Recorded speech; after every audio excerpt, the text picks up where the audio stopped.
কি বলে 7 শূন্য। হ্যাঁ 7 শূন্য। এই 7 শূন্যটা অর্থাৎ কি সবকিছুই খাওয়া দাওয়ার সাধারণ ভাবে যেটা বলে সবকিছুই খাইয়ে দেয়া হানে গোবিন্দর চরণে ঠাই নোয়া সেটাকে বা যা 7 শূন্য বলে। তাহলে আমাদেরকে কি করতে হবে গুরু নামের বেড়া দিতে হবে।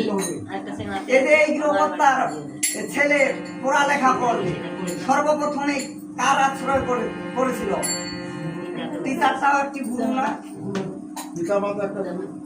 পিতামাতা একটা গুরু যে পিতামাতা আদি গুরু জ্যেষ্ঠ গুরু ভাই দীক্ষা গুরু শিক্ষা গুরু আরেক গুরু ভজন করলে পারে কলিযুগে কি বিয়ে করলেই পারে ভজনটা উঠে গেছে তাহলে এই যে লেখাপড়া করতেছে এরও একটা ধারা আছে